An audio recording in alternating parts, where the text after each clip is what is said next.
What's up, everyone? Good morning. It is your diva and knowledge, Lady Mocha, represent Mocha's Cafe de Paris, where I'm always serving you wisdom, knowledge, and spiritual awareness. Big ups to all of my subscribers. Again, I want to thank all my A1s from day ones. I really appreciate y'all for still being supportive of my movement, still being a part of my platform, still being loyal subscribers. Again, I want to thank each and every one of y'all who have been with me from the day I started my journey since 2017. For those of you who have recently subscribed, I welcome you to Mocha's Cafe de Paris family. And if this is your first time hearing any of my content ever, for the first time in your life, and you like what you hear, please make sure that you like, you share, subscribe. For those of you who haven't been getting my upload, please make sure you have the notification bell set. Sometimes you have to unclick the notification bell and click it back and make sure you have it on all instead of personalized, or else you will be missing out on all of my new uploads. So as promised, as I stated to y'all, I was going to do my Inmate series in reference to the bruised beta male. And like I stated, I actually wanted to go live doing this, but StreamYard is doing some funky stuff now. They're up here talking about in order to go live you have to pay a certain amount of money, and I'm like, wait a minute, I ain't no big content creator like that yet. I don't have $25 a month just to be giving out, so until my channel grows a little bit more, I'm most likely going to just be doing a lot of pre-recorded uploads until I find a different alternative. So I'm gonna look into Zoom, I'm gonna look into some other things, but nevertheless, I will be uploading these videos live, so that way I can still interact with y'all throughout the duration of the video. So first things first, if all of you do not know by now, I am a correctional officer. I have been a correctional officer going on 3 years at county jail. And if I could say, a lot of people may ask the question, do you like your job or do you not like your job? I like it and hate it at the same time. Let me start with what I hate. I guess let me start off with the bad stuff.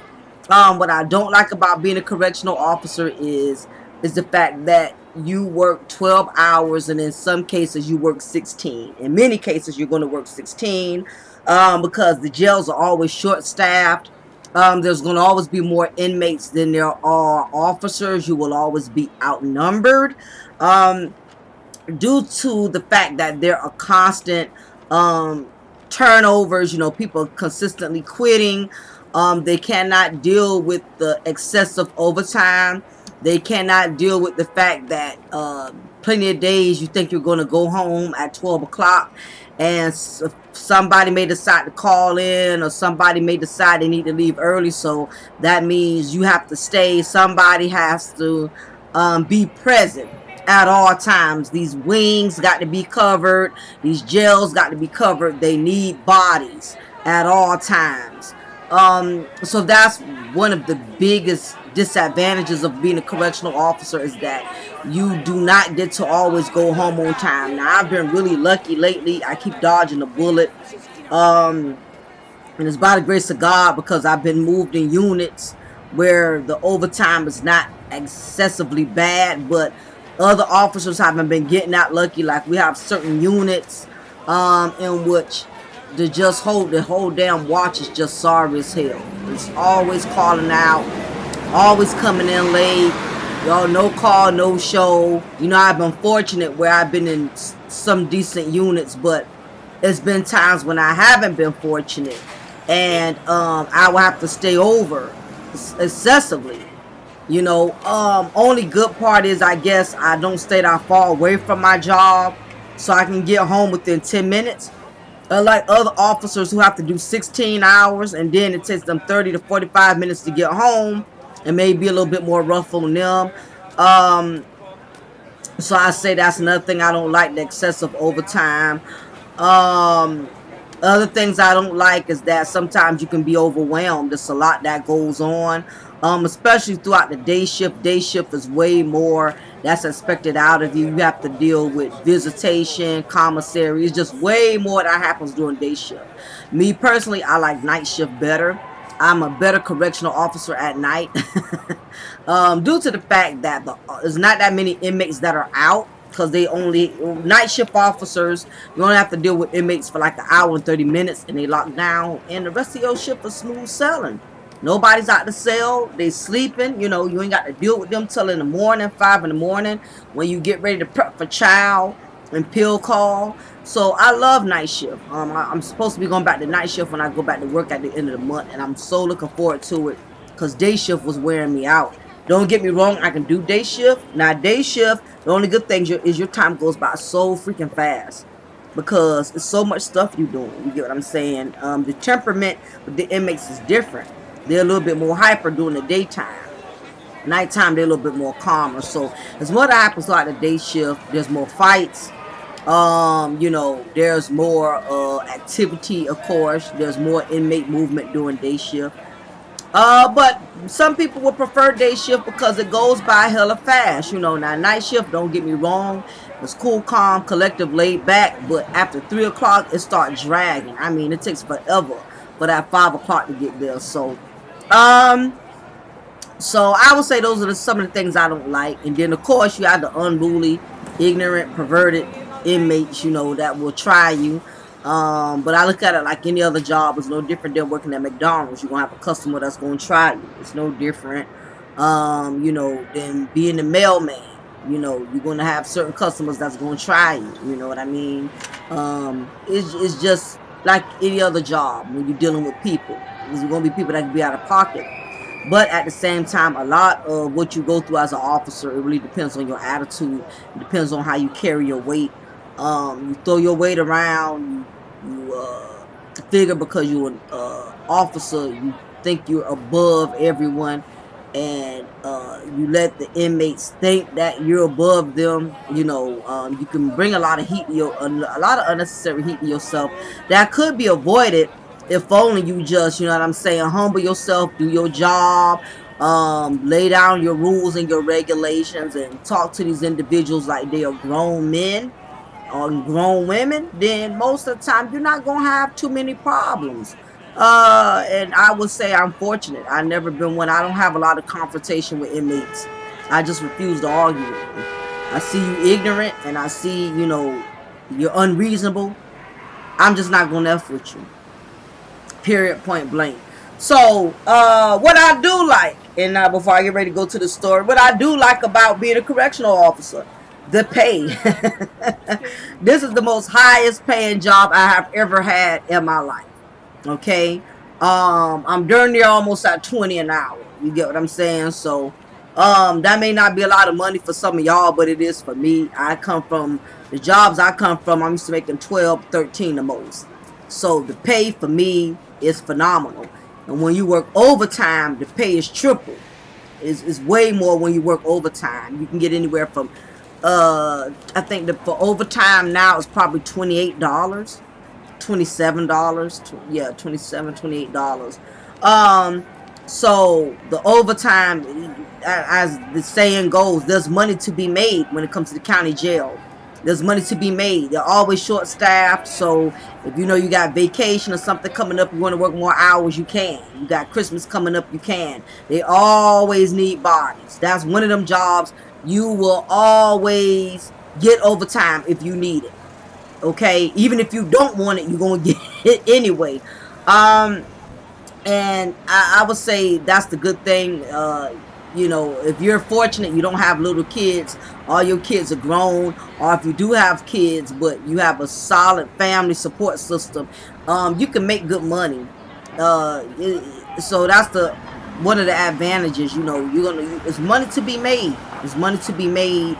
And you definitely going to get paid anytime you work over 16 hours. Your overtime automatically kicks in. The days that you are supposed to be off and you have to work, your overtime automatically kicks in. You go from making that $20 an hour to $26 an hour, or $27, however much it is. That's automatic. Of course, you get your sick leave, your paid vacation, all the good works like most of these other jobs. So I would say if there was anything good, is the pay. And there's other thing. Second thing that I do like about my job, sometimes the inmates could be pretty entertaining. You know what I mean? You know, they make the job go by fast. You know, most of them, for the most part, are pretty cool, and not so cool to the point where you can get comfortable and figure they won't try you. But I met some really cool dudes, you know what I mean? Cool as in, you know what I mean? They know how to conduct themselves like men. They know how to be humorous without going overboard and being disrespectful and perverted and stuff like that. So I met all type of gentlemen from different walks of life. And also I met a lot of women from different walks of life. I've also dealt with female inmates as well. And it's very interesting when you meet women, some of them who got these mental illnesses. Some of them, or a lot of them these days, are just as hardcore as these dudes. They just as hardcore, you know, as these guys. You know what I'm saying? They in there for murder. They're in there for gang banging. They in there for you know, being possessive of their boyfriends. You know, being just basically badasses. You know what I mean? We have a lot of females that are out gangstering the dudes, if that's even a real word. But yeah, you got some young women in there, you know, not even in their damn 20s, you know, barely, or in their early 20s, and already have very heavy criminal offenses, and the majority of them are going to be serving life. And I'm going to be giving y'all different stories. That's why I call y'all, I'm going to be calling this segment the Inmate Series, because I'm going to be sharing stories in regards to the inmates who I've actually been in over, who actually I have had authority over, I have had personal interaction with, I have had contact with. So I'm going to be sharing with y'all some of these stories. Also giving y'all a background on these inmates, their causes of incarceration, the time they're going to be facing. I'm going to be giving you a lot of detailed information on inmates I have personally encountered. So I want to start with this first particular story. I remember this particular day I was working in the men's unit. Now, mind you, it's just me by myself over at least 60 men, varying from ages 17 through 65 years old.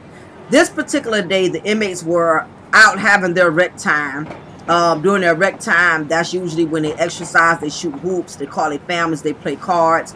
You know, they pretty much do what they want to do, you know, during their rec time. So, nevertheless, there's at least 60 men or less in the average unit. We don't grant access to all inmates all at once. We now have what's called a tier system, which is at least 14 cells downstairs and at least 20 cells upstairs. Now, each cell has 2 inmates per cell. Most of the units are structured like that within the correctional institution where I work. So the way it works is I may open cell doors 1 through 7 to get an hour of rec time. Then I lock them down after they have done an hour and grant access to cells 8 through 14. Then I lock them down. Then I start with the top tier. We only allow a small number of inmates out at once. So the inmates are very adamant about their time because they really don't get much of it. It used to be an hour and a half. And it depends on the unit. It depends on who's the supervisor of that unit. But these inmates, they only get an hour out, where in the unit I'm at. So a lot of these inmates were at that particular time when I was in that unit. I've been transferred since then. They was only allowed like an hour and 30 minutes out in that unit. Where I'm at now, they only get an hour. So the inmates, of course, you know, they're very adamant about their time. They are easily to get upset if they don't get their time out on time, because they know they don't have a lot of it. There are things that do come up where they won't get all their time, like commissary may come and it's important that we make sure they get their commissary. So let's say if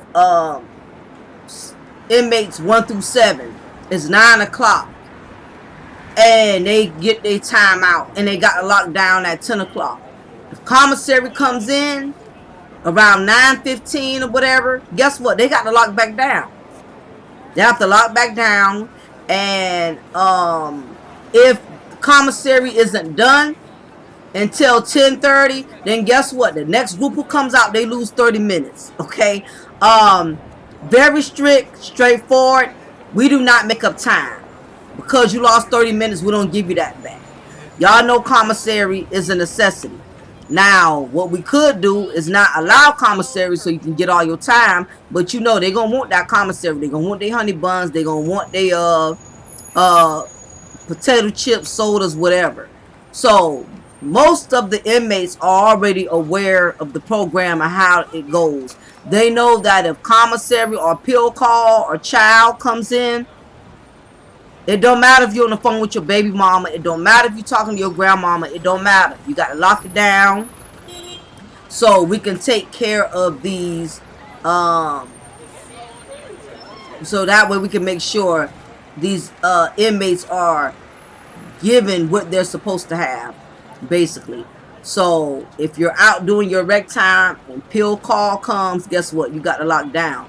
Or pill call comes before you could come out, and pill call, it takes 30 minutes, then guess what? You're going to lose 30 minutes. You only got 30 minutes. So you have a lot of inmates that's very hell-bent about their time, and I get it because they don't get a lot of it. They got the shower, they got the call family. It's not a whole lot you can do in an hour. You feel me? But unfortunately, it's called jail, so that just comes with it. Now, all of the inmates know there are things that are going to come up and interrupt their chair time. Like I stated with the commissary, pill call, or when the nurse enters the wing to give them their medication, or a child comes up. When any of these things come up, the inmates have to lock back down in their cells. And if, and I mean a big if there's any time left over, depending on the officer, they can finish their time out. But in most cases, like if they got 10 to 5 minutes, I really don't let them come back out. Because at that point, you know what I mean, it's damn near like pointless. And then the other part about it is most of them aren't going to want to lock back down. They're not going to take into consideration, okay, I am giving you your 10 minutes. They're going to feel like once you're giving them 10 minutes, they could actually get 15, they could actually get 20.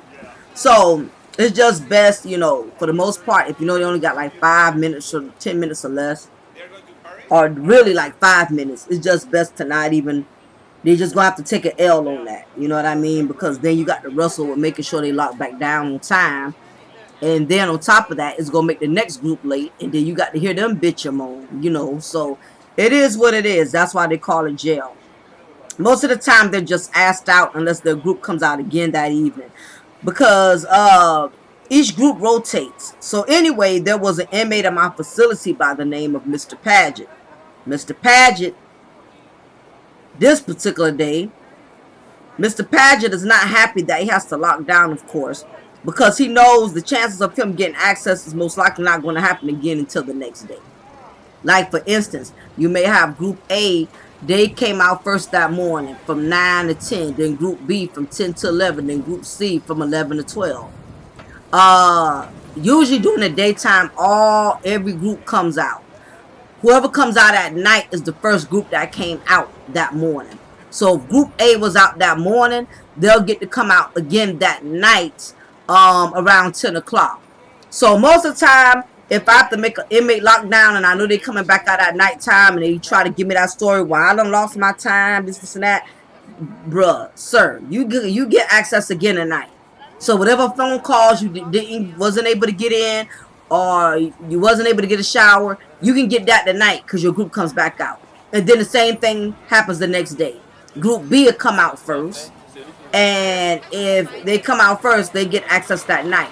Now, whoever doesn't come out first, they don't get access again that night. They got to wait another day when they group does come out first. Then they'll come out again at night. So it rotates. Everybody gets their fair share, okay? No group is given more time than the other, all right?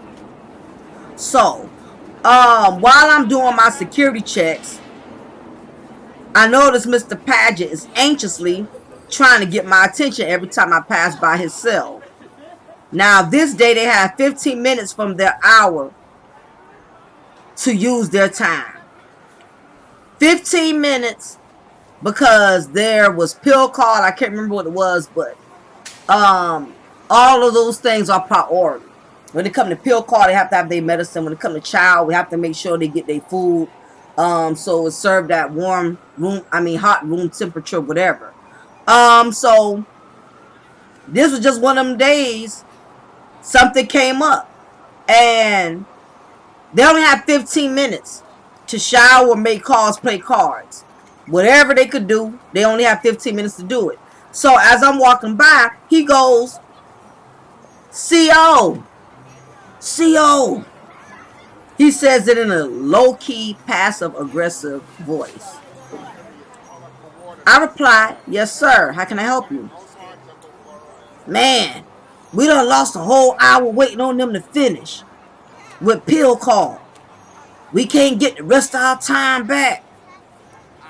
So, of course, Mr. Paget asks me if they could get the rest of their time back, which would be like 45 minutes. Now, Mr. Paget, haven't you been here long enough to know that we don't do refunds? This is what I tell the inmates every time they bitch about getting their time back. I always tell them, we don't do refunds. County jail does not do refunds, okay? Whatever time you didn't get to use, you lose, okay? So he's getting agitated with the fact that I'm not going to give him his time back. Even after I clearly explained to him why he couldn't get his time back. Mr. Paget, I said to him, it's not personal, it's policy. We have to stay on schedule so the next group could come out on time.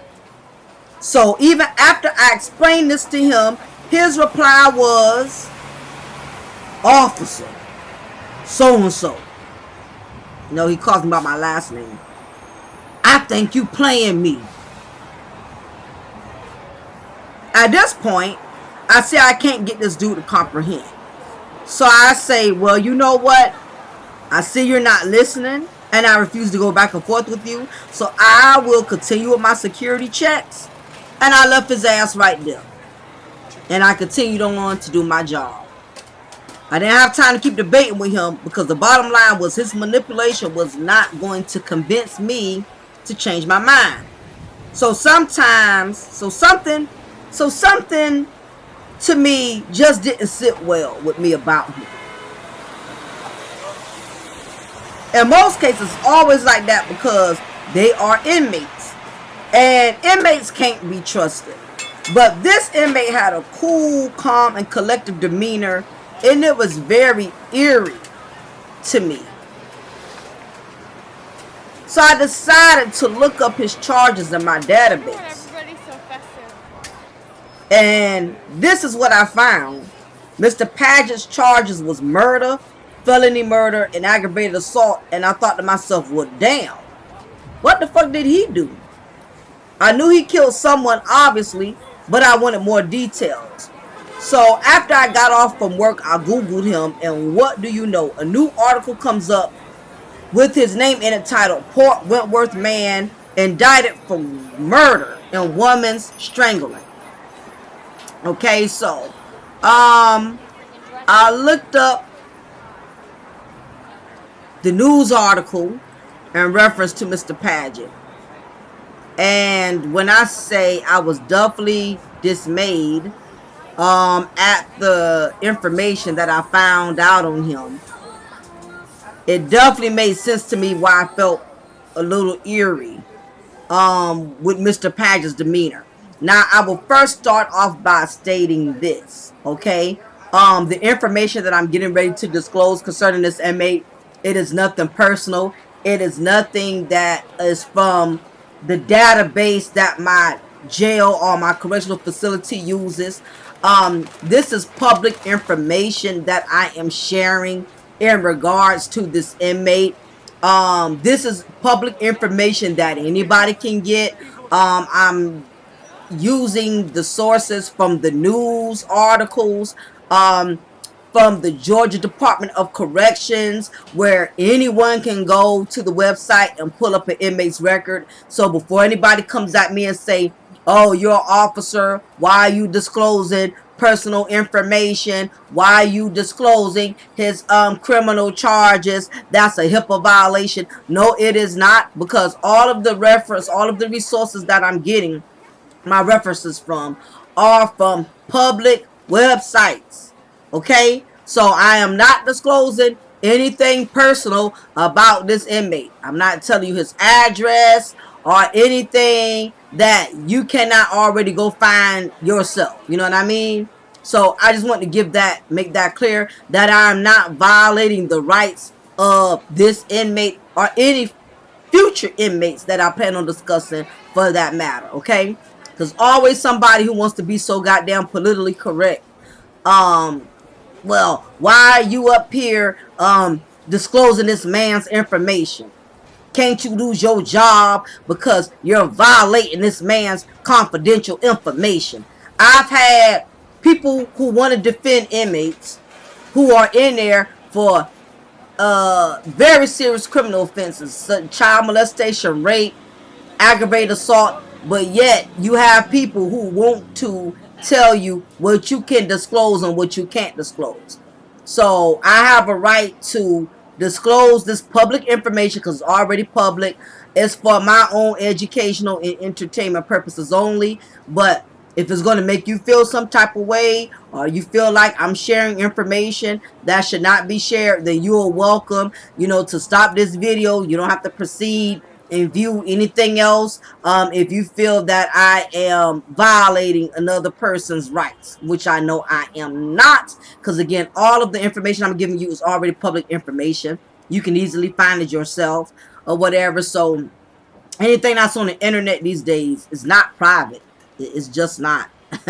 Unless, like I said, unless somebody actually goes to a correctional facility and gets your criminal record printed out and they're posting it online for everybody to see, and you got that information from the software, the database that only the jail or the prison has access to, then yes, that is definitely a violation. And I'm not using any of those things because, for one, I'm home, so I don't even have access to the prison or the jail database. Okay, so I just thought I would put that out there before some politically correct person wants to come in and challenge me on my viewpoints pertaining to this inmate. So the news article starts off as follows. Headline reads, Port Wentworth man indicted for murder in woman's strangling death. A Port Wentworth man on Wednesday was indicted for murder and related charges in the January 23rd slaying of Wanisha Medley on Mercer Boulevard. John Robert Paget, 30, caused the death of Medley by strangling her, the Chatham County grand jury said in returning a malice murder charge. The grand jurors also indicted Paget for felony murder by causing the death during an aggravated assault with a pair of cloth leggings used as legitor. Medley, 26, was found dead at the Joseph's Landings Apartments in the 2300 block of Mercy Boulevard on January 24th after officers were called to the apartment for a welfare check. So it struck to my mind instantly why the inmate was being a little aggressive with me. And it made perfect sense to me, is that this man has controlling issues. And I knew that there was a reason I felt a certain vibe with him. This man is a control freak.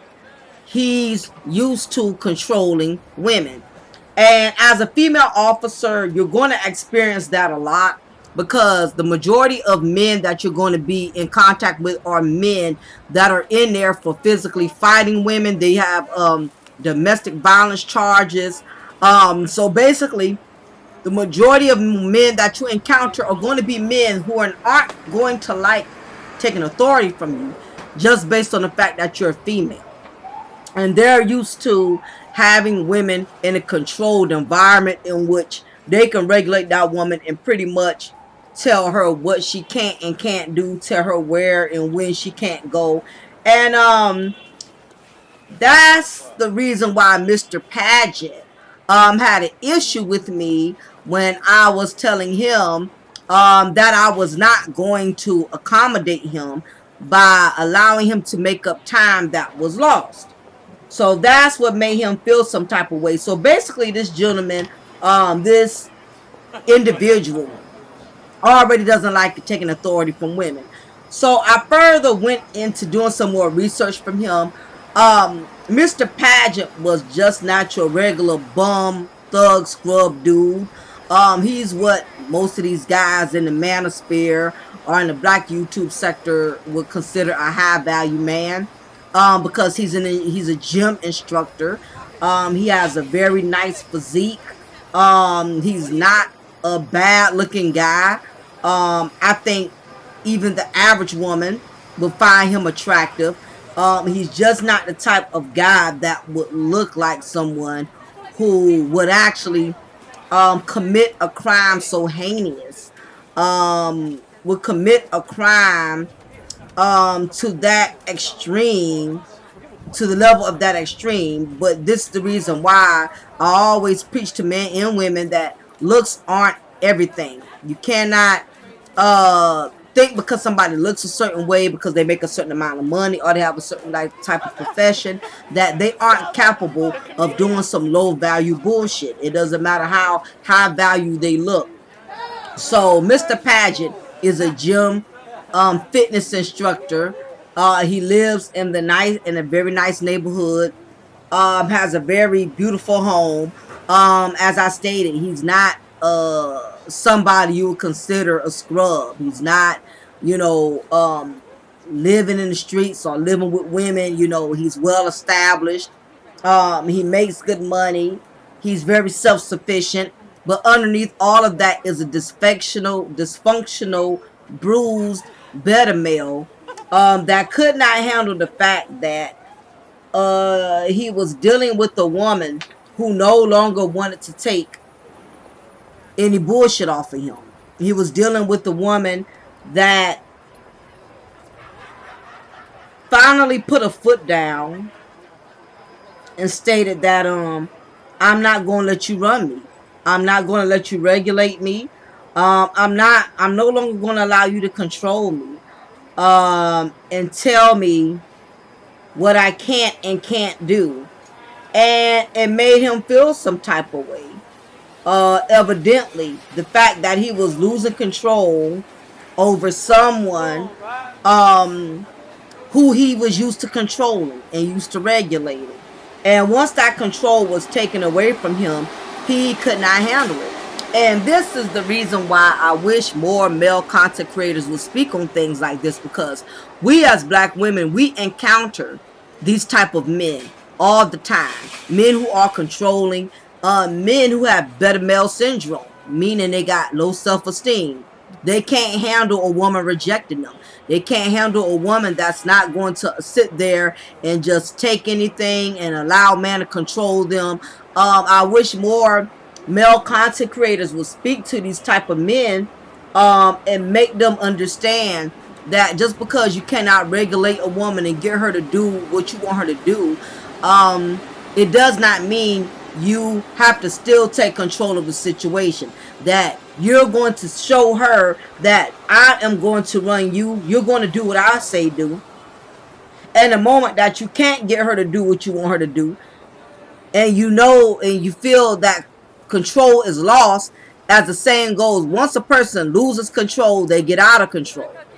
And instead of him taking the L because this woman decided that she no longer wanted him, she no longer was going to allow him to control her, he was so weak and he was so spineless that he felt the need to take this woman's life because he couldn't control her. And this is what tends to happen to a lot of women who have allowed a man to control and regulate them for so long. When a woman finally reaches her breaking point, in the words of R. Kelly, when a woman's fed up, and they snatch that control and they finally get to that point, some of these men, they'll kill you.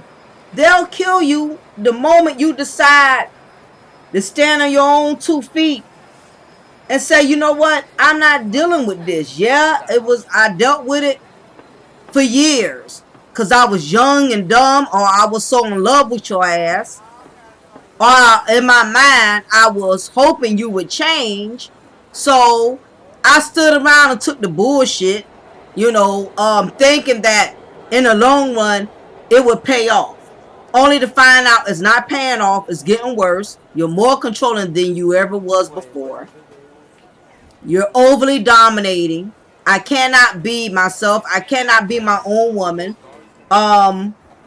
Because you just want to regulate me. You want to own me. You want to consider me as property and not a human being. And it's very sad that his ego was so bruised, he was so hurt, that this woman no longer wanted him, that he felt the need to kill her. Now, I will also say this. I will see this gentleman walking around the jail, and when I say gentleman, don't take that literally, because he's definitely not a gentleman. That's how I talk to the inmates. I call them gentlemen. Gentlemen locked down, gentlemen you have access, that's how I talk to them. Okay, you still got to treat them humane. Alright, that's part of the job. It's nothing personal, it's professional. You still have to treat them like human beings.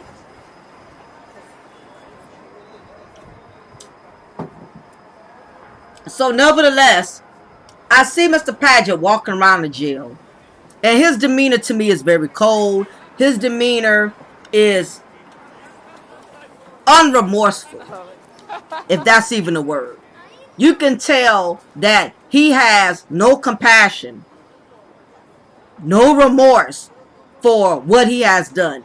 To me, when I would see Mr. Paget, it was almost like he was relieved that he was able to still conquer her by taking her life.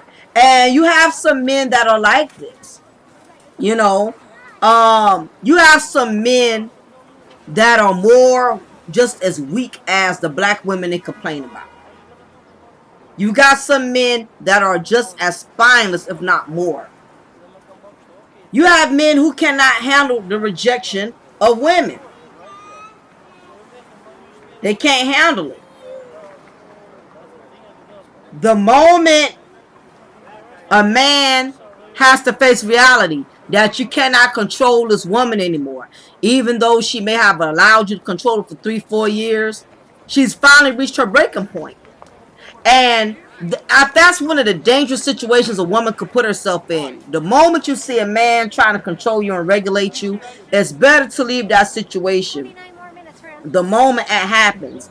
Because when you allow it to transpire for so long, and you finally get to a point to where you want to put your foot down, these men will try to kill you. These men will try to kill you. Like, who are you? And when I say men, I'm talking about these violent men, dysfunctional men. Because I don't want anybody up here thinking about, I'm talking about all men, all black men, whatever. I'm talking about these dysfunctional, bruised, beta males.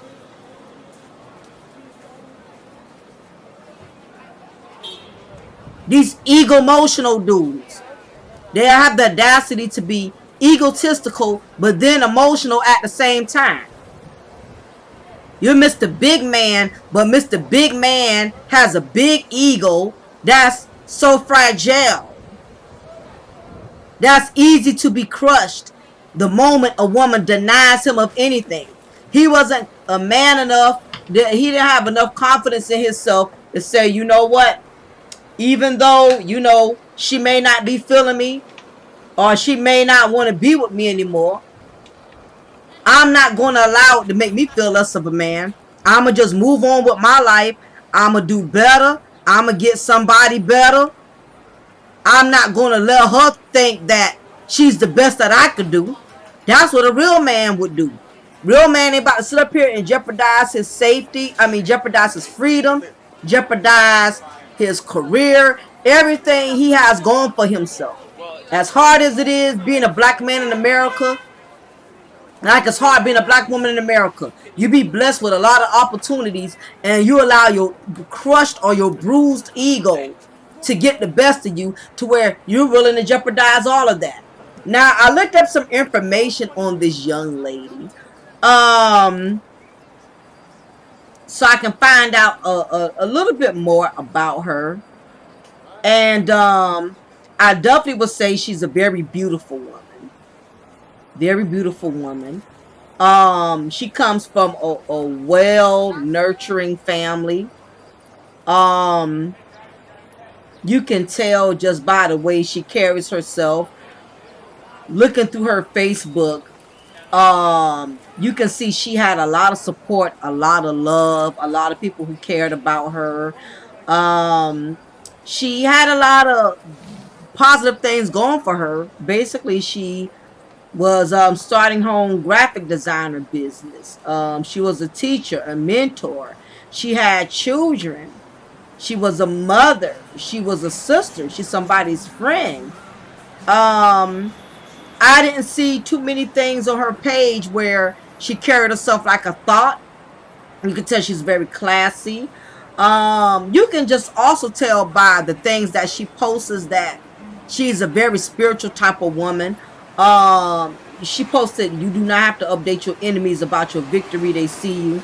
You can just tell, just based on the way she carries herself, that she was the type of woman, she has allowed God to pretty much guide her, allowed God to pretty much give her direction on how to handle things.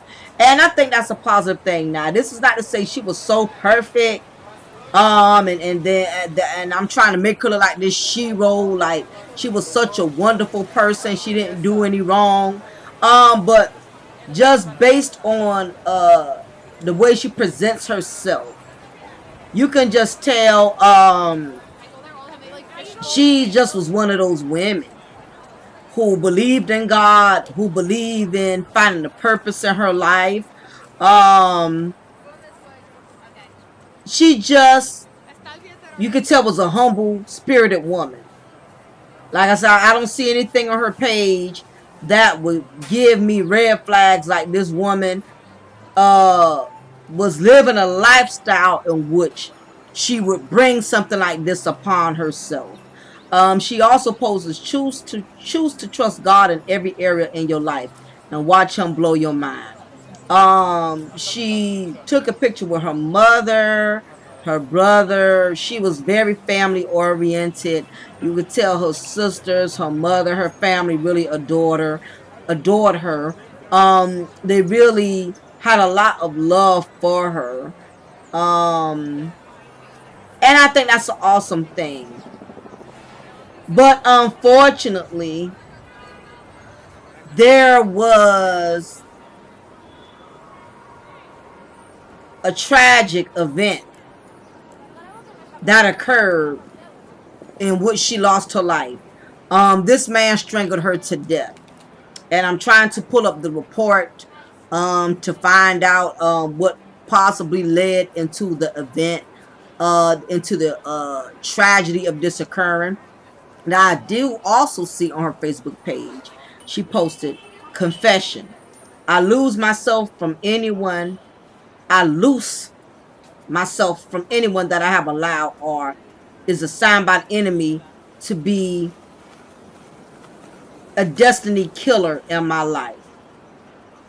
Now, if that's not deep, that's like an epiphany. I'm going to read that again in case y'all didn't catch it. She posted, confession. I lose myself from anyone. I'm sorry, I loose, not lose. I loose, like in other words, I release myself. I loose myself from anyone that I have allowed or is assigned by the enemy to be a destiny killer in my life. Now, if that's not deep, she was trying to loose herself, free herself from somebody that was assigned as an enemy that was destined to be the killer in her life. And isn't it ironic? That is exactly what occurred. I don't know if she had got an omen, an epiphany, but I think that's very eerie. But when you have a relationship with God, He has a way of bringing things to you in a spiritual in a spiritual sense that other people cannot detect around you. She further goes, when God has put purpose on the inside of you, you will never feel ready. Most times you tend to feel disqualified by your circumstances. Meanwhile, God is steady trying to push you forth. It's time to release the insecurities and self-doubt and step out on faith. His purpose on the inside of you is calling. So this is this is a sign that she knew she was in a troubled situation. She knew she was in a troubled situation. And she was already seeking out to God. She was already seeking out to Him. You know, and seeking His presence, because she knew what she was up against. She knew she was up against something so demonic, so strongly demonic, that she was not going to be able to fight this enemy or battle this enemy on her own. And truth be told, she was not. She was nowhere near in a position to be able to battle this type of individual. And it's very unfortunate again, because this was a man who lacked integrity. This was a man who lacked self-esteem. Anytime you have to resort to killing a person or taking a person, removing a person off of wiping a person off the planet of this earth, because you're so bruised that a person has given up on you because they see that you're going to cause more destruction for them than anything else. So they finally decide to get rid of you. This man couldn't handle this woman not wanting him anymore. He couldn't handle it. So what he did was he cowarded. He took the coward way out. If I can't have you, then nobody can. Since you don't want me, I'm going to make sure nobody wants you. If I have to remove you from this earth, take you from your family, from your friends, from your children, even at the expense of my own freedom, I will be willing to lose my freedom just so I can take your life. And you have to realize, you have some people who really think this way. You have some people, their psyche is so damaged, they will kill you. They would rather kill you and lose their freedom just so they can feel like they accomplished something. Now, as I stated, I was watching this man walk around the jail facility looking as if he had little to no shame or regrets for what he had done. And the sad part is, and I'm not embellishing when I say this, and I'm not saying this with pride, with joy, you can tell he's relieved. He was so afraid that this woman was going to move on and do great and bigger things without him. And the truth is, she was. And it amazes me how you have so many brothers on here that are preaching to women about how we don't accept rejection, we don't accept criticism, we can't handle not being desired, we can't handle not being wanted, not being chosen. But no one's not addressing the fact that you have some of these dudes that also have this same persona, this same attitude. They can't handle not being wanted. You know why? Because they're being preached this narrative that they're high value men.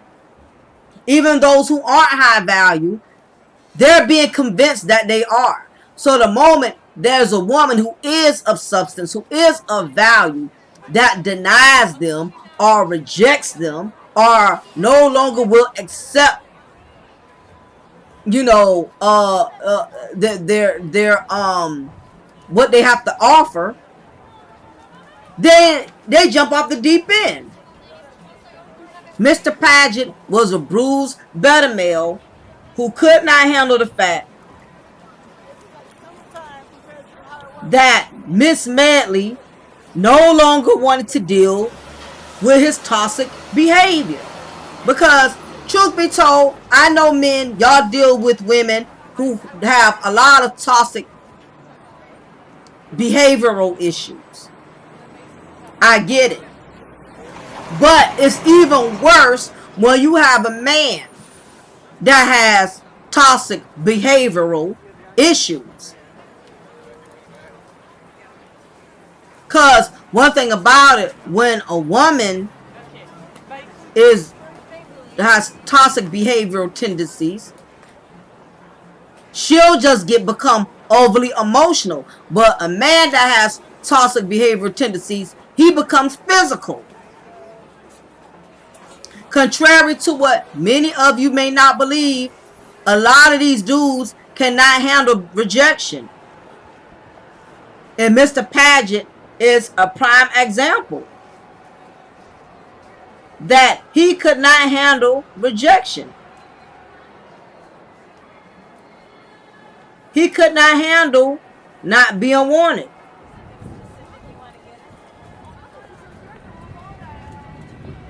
He couldn't handle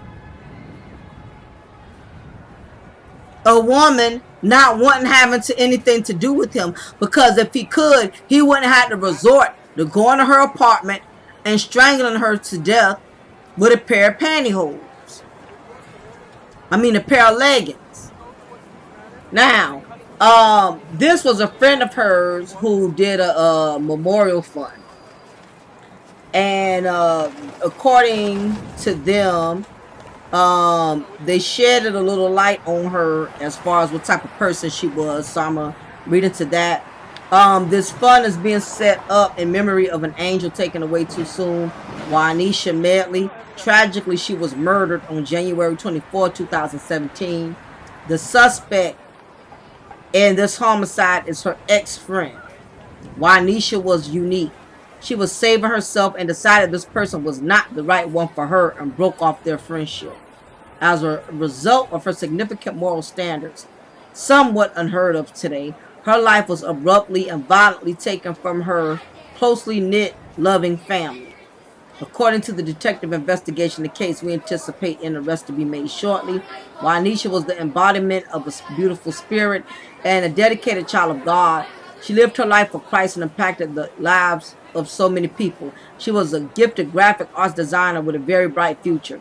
𝐜𝐴𝐚'𝐬 was living and working in Savannah, Georgia. Her mother and most of her family reside in Florida. We would like to help offset the burial expenses.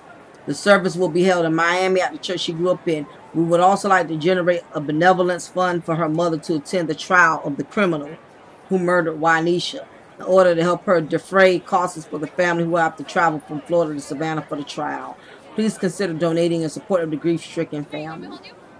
This tragedy has disoriented the people who love her on so many unimaginable levels. There are no words to express how much 𝐜𝐴𝐚'𝐬 will be missed. So look like a good bit of people did donate, and for good reason. They knew she was a good woman who did not deserve. She didn't deserve what Mr. Paget had done to her. But the truth of the matter is, unfortunately, being a good person, being a good man, being a good woman does not exempt you from these demons out here. They're gonna find a way to try to conquer you, to try to make your life miserable. That's just something, unfortunately, that she had no control over. The moment he had already decided in his mind he was going to kill her, there was nothing she possibly would have been able to do. You can't always prepare for these demons. Now, moving along, keep in mind she died January 24, 2017. Mr. Pageant had finally been sentenced. And I remember I was there when they came, when the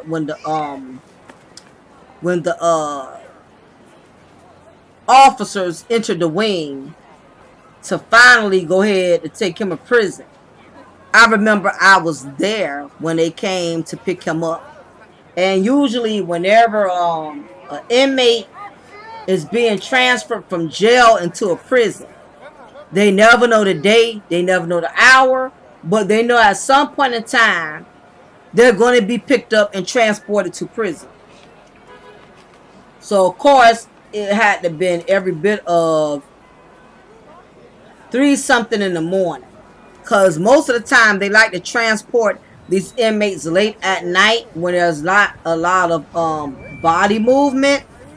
It just makes it easier to transfer the to remove the inmate from out of the cell and take him down the hall, get him to go through the receiving and discharge. That way, you know, he can get to transport, and transport could go ahead and load him onto I guess, yeah, the prison bus. And from there they get transported from the jail into the prison. So they came and got him around 2-3 something that morning. And you could tell reality had instantly synced in. He knew that it was over. See, you go through different stages as an inmate when you get incarcerated. Especially when you're new. It's more so the new inmates who never been locked up before, who don't know what to expect, compared to the other inmates who've been in and out of the correctional facility system for years. You go through the first stage. You go through the first stage of denial, where you feel like you can deny your accusations. That's usually the first phase every inmate goes through.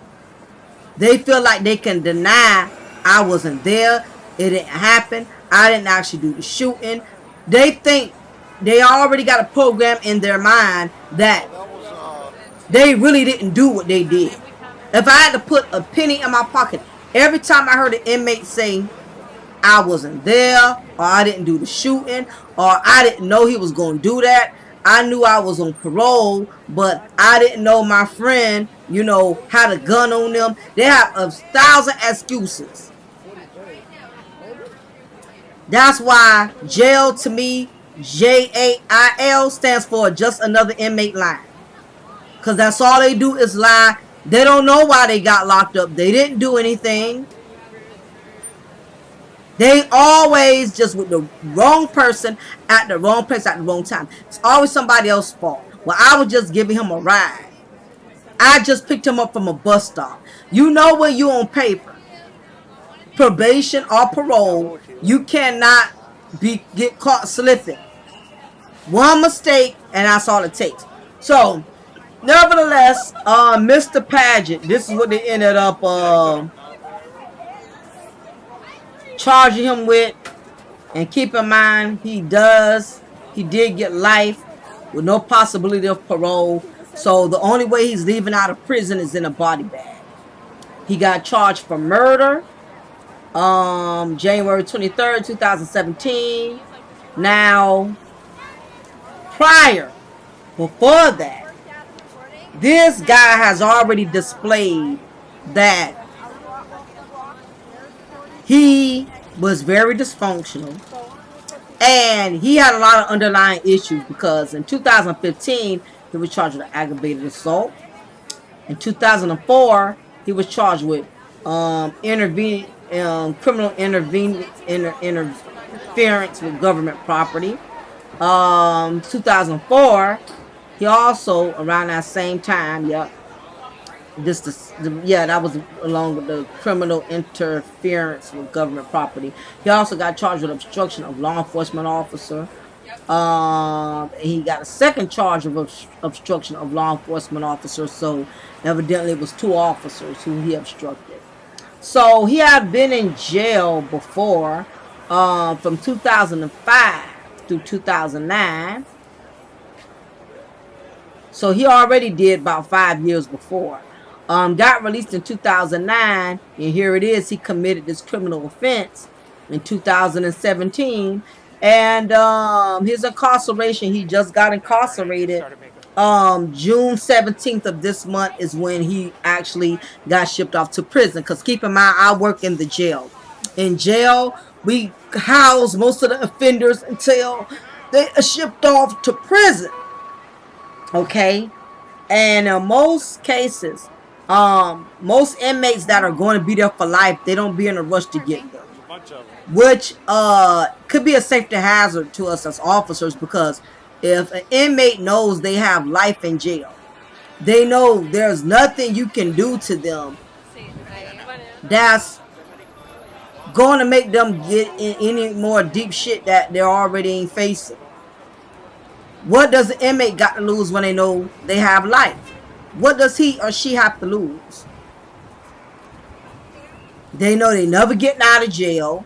So we was concerned due to the fact that it seemed like they was taking forever to get him up out of there. Because my thing is, I don't care how cool, calm, and collected this guy looks.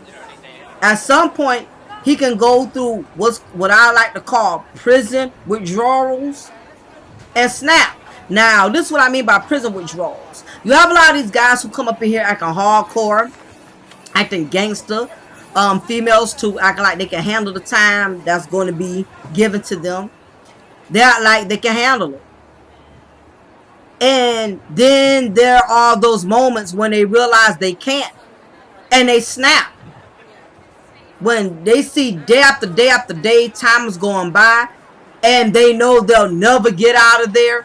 As some days it eats them up like cancer. It eats them up.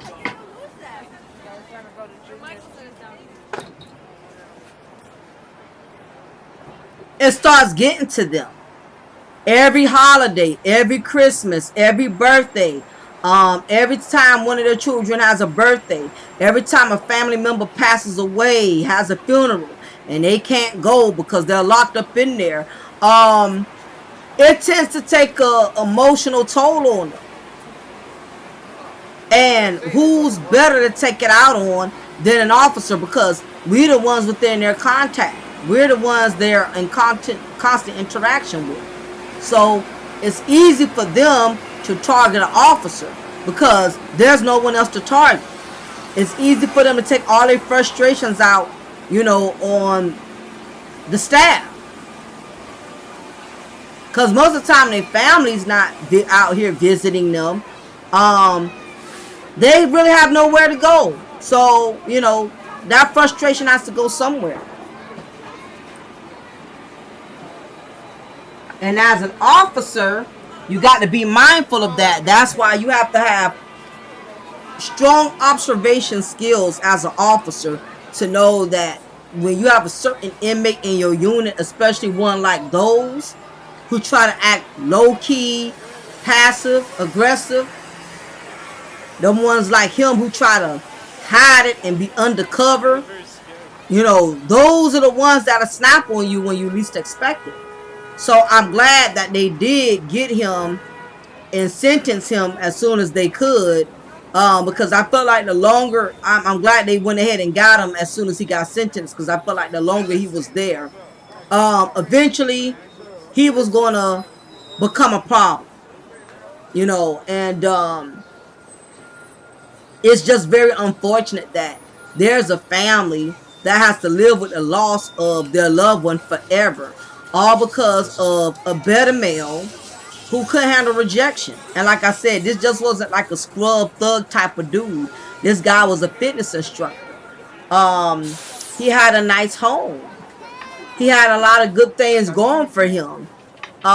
He could have easily just moved on and found another woman, just took his L, learned from his mistakes with her, and just try not to repeat those mistakes.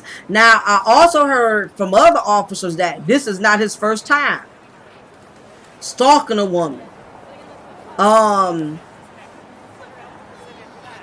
being violent or aggressive towards a woman. You have some men out here who cannot handle rejection.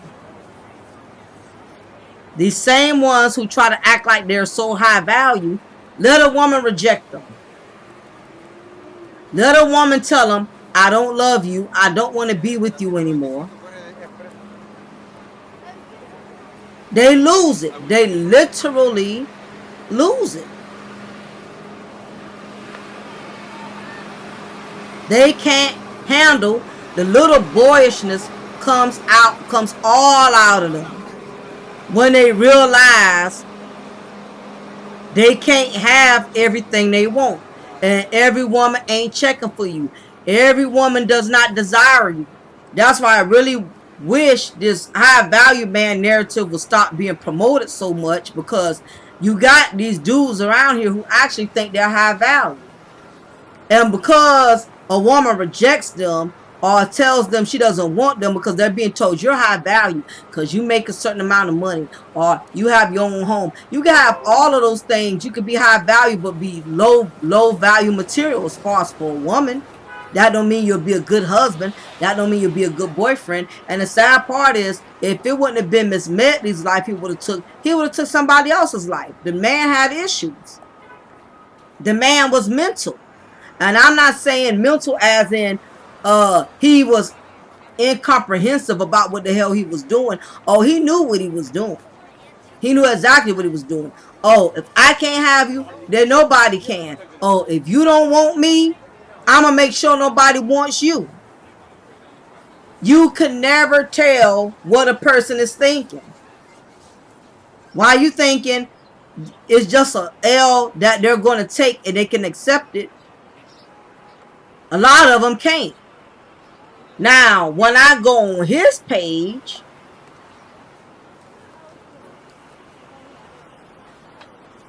when I go on Mr. Paget's page,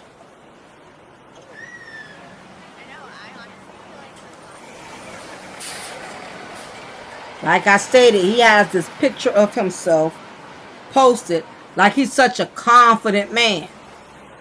He's standing there with these ripped muscles.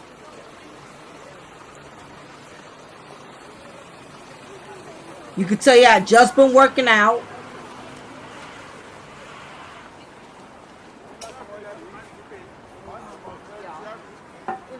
And underneath all this confidence, he's pretending to display.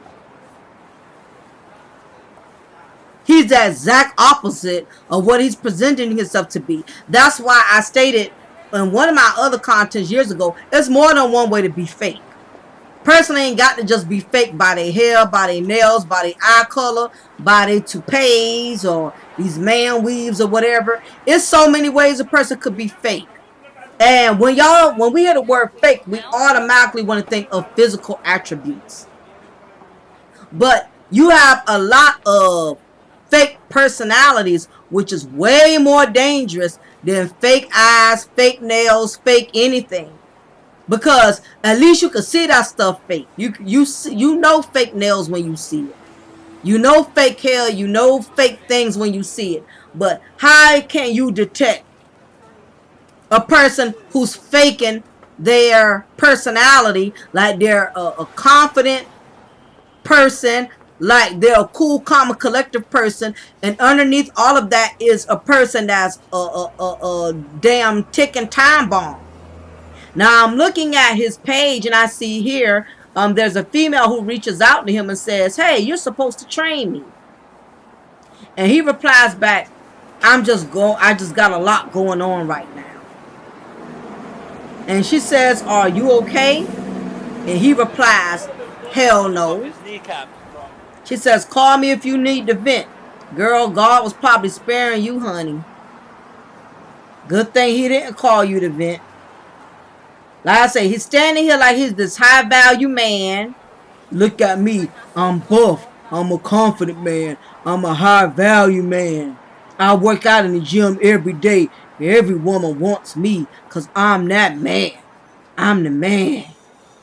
A man who doesn't have a plan. Now, looking at his other posts,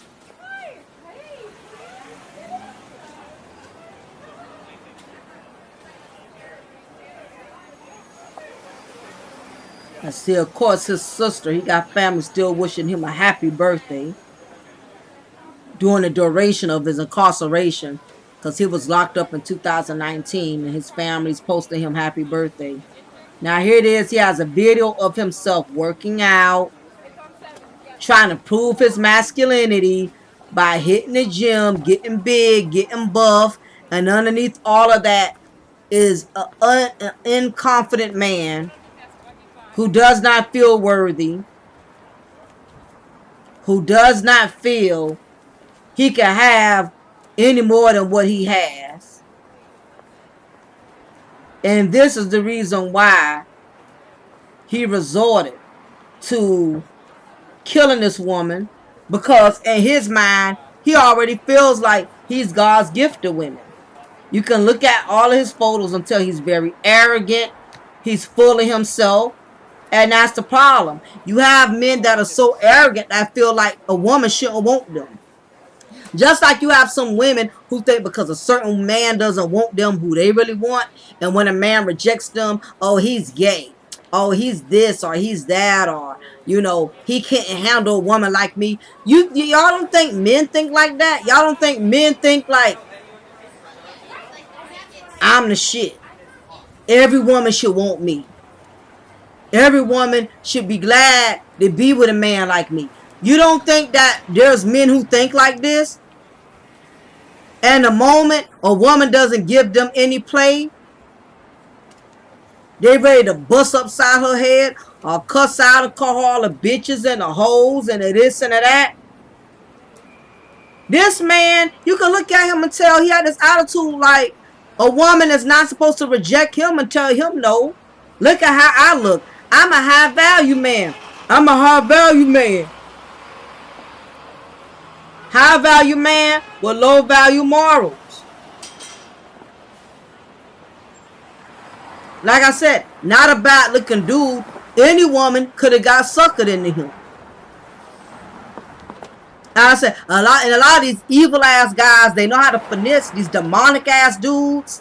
Just like you have demonic ass women who know how to finesse men and know how to use their looks to get men to be attracted to them. You know, he definitely was one of these type of guys that you can tell he has a way with women. He knows how to finesse women. That's why when this woman turned him down, it wouldn't go for the okie doke. He couldn't handle it. Because in his mind, he don't think a woman should even be rejecting him.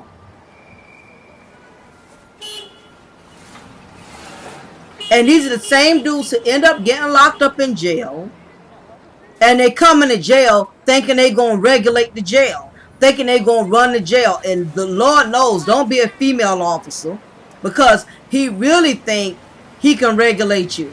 Because it's that arrogant masculinity where they feel like because you're a woman, you automatically, they supposed to automatically have their way with you somehow.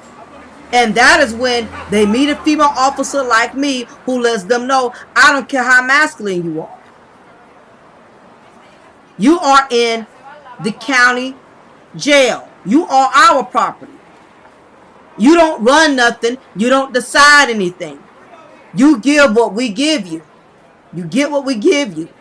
Yes, we do have a responsibility. We treat you like you're human. Yes, we do have a responsibility to not abuse our authority by being physical with you, taking advantage of you sexually, whatever. We do have a duty, but at the end of the day, you are an inmate, which means you are county property.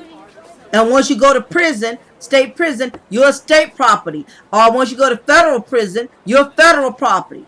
You don't own you anymore. You're going to eat when we say eat. You're going to sleep when we say sleep. You're going to make phone calls when we tell you to make phone calls. And the thing about it is, you have guys like this who get attitudes when we tell them what they cannot have, or we place rules and regulations, and they get offended. And what I have to make them understand is, this is jail. This is not a place where you can learn and feel comfortable.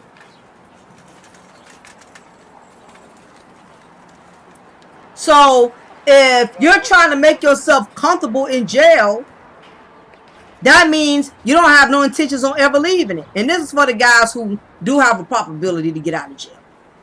Now, those in his case who have to serve life, that's a totally different story. But yes, he ended up getting life with no possibility of parole. He has already been shipped off since June. So this is the outcome. You know, he loses his freedom by taking the life of a woman who did not want any parts of him, who no longer wanted to be with him, you know. And I can tell in the article they just kept labeling him as a friend, So I don't know if he was actually a boy. This could have been one or two things with him and her. Either they was together, they had a relationship, and she saw where he was aggressive, he was controlling and demanding, and she realized, you know what, I cannot see myself having a future with him. I'm going to have to exit the stage before this gets out of hand. Maybe it could have went that way. They was in a relationship and he couldn't handle the fact that she did not want to be with him anymore. And so he felt the need to still gain control by taking her life. Or it could have went this way. She probably wasn't dating him. She probably was not his woman. Probably they were friends. Okay? And he possibly could have been one of those dudes that kept pursuing her, who kept running her down. You know, maybe they was friends and he was trying to pursue her and trying to make it more than what it was. But she saw some red flags like, nah, ain't no way I would never be your woman. No way I would never try to have something with you. And maybe he felt that made him feel some type of way, that she just seen him as a friend and nothing more. And hopefully there was no relations involved, because you have some men that are like this. They think once they put down that pipe, they feel like they can pretty much do what they want to do. They can pretty much own you from there. So I'm not sure what was the dynamics of their relationship or friendship. Because again, you have some men who cannot handle rejection. And a lot of these male content creators, they need to address their better bruised male followers. They need to speak with them and address this issue about not having to resort to taking a woman's life in an event she rejects you or does not accept you, because now you lose your freedom. He could have potentially still ended up in a relationship with a woman who probably would have wanted him, probably would have desired him. But seeing the way that he is, I'm glad he's not out here amongst society where he could become another woman's nightmare. Because let's face it, the system doesn't always deal with these type of guys. They get off, they bond out of jail, they go right back out of society, become another woman's nightmare, and it just continues to keep going. So I am glad that he is not in society to take another woman through this. The unfortunate part was it was at the expense of another woman's life who was taken in order for him to not be amongst society. So anyway, I just thought that it was imperative that I shared this with y'all during one of my inmate series segment. and I'm going to be doing that periodically. I'm going to be discussing inmates in my facility again, who I have had personal interaction with, who I have encounters with, inmates who I am in supervision over. We're going to be discussing, you know, inmates, due to the fact that it's very imperative that as grown men and as grown women that we be very careful with the decisions that we make. If not, we allow our egos to get in the way. We allow our stubbornness to get in the way. The last thing you want to do is end up in a system, lose your freedom, and you basically belong to the prison. They pretty much decide your fate. They decide if you're going to get your freedom, when you're going to get your freedom. And it's just very imperative that we think about things like this so we don't end up in these type of situations. Now, women, if you are in a situation with a man who does not seem to understand that you're not into him the way he is into you, definitely don't play games with them. Because women, sometimes we can't be conniving. We can lead these guys on, lead these men on. No, we don't want them. No, we have no intentions on being with them. But because he looks good, or he has good wood, or he's spending money on us, we'll go along for the ride. And that's the worst thing you can do. Do not make a man sit up here and believe because he's spending money on you or having sex with you that you're going to be with them. Because you have some of these men out here, their egos are so bruised.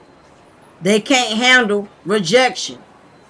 Maybe because their mamas didn't reject, maybe their mamas rejected them and didn't want nothing to do with them. I'm not sure. But you cannot play games. Back in the day, you used to do stuff like that and men wouldn't take it deep and personal. But these dudes on something else now. I tell my daughter the same thing. Don't take money from a man you know you don't like him. You know you're not interested in him.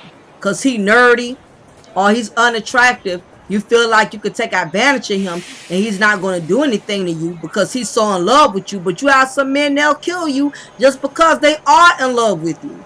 So anybody who got daughters out there, you know, nieces, tell them, don't be using these dudes, you know, because you're trying to get over. Or if you know they really want a relationship and they steadily trying to pursue you after you have declined their offer every time and they still don't get it, you need to leave these type of dudes alone. Because they may snap. They get to a breaking point. They've been having sex with you all this time. You won't give in. They've been spending money on you all this time. You still won't give in. They've been spending a lot of quality time with you. Or you always calling him every time you down and out or you need to vent. You got to be careful, man, playing with people's emotions. Like I said, hopefully, I don't know this young lady, hopefully she didn't mislead him. And even if she did, it didn't make it right for him to take her life. But these days, it's not about what's right and what's wrong. Just don't leave people alone. To the men out there, if you feel like you're putting a lot into a woman and she's not returning back the favor, she hasn't had sex with you yet, she hasn't become your woman yet, she won't claim you, quit while you're ahead. Because if you're that emotionally bound and this woman decides to move on after you done put so much into her, you may snap. It may put you in a position in which and the whole other side out of you may come out that you didn't even know you had. So anyway, y'all, leave y'all comment below. Let me know what y'all think of this situation about these bruised better males who can't handle rejection from a woman. And you guys, leave y'all opinion as well. Have you been in a situation where you was really in love with a woman and she rejected you? I mean, what did it take for you to protect yourself, and how was you able to leave the situation where you didn't jump off the deep end like Mr. Paget did? So anyway, y'all, please leave y'all comment below. Make sure y'all hit that like button. It's free. Make sure y'all subscribe if you haven't already. You're welcome to donate to my movement. It's not an obligation, but it is appreciation. $sign DymondGyrl, DymondGyrl. I'm about to say y'all. But $ DymondGyrl is my Cash App information. So anyway, y'all have a blessed day. Y'all take care. This is your Diva Knowledge, Lady Mocha. Remember, I'm going to always pour you a cup of truth. I'm going to always break you off the slice of knowledge. Be blessed. Take care.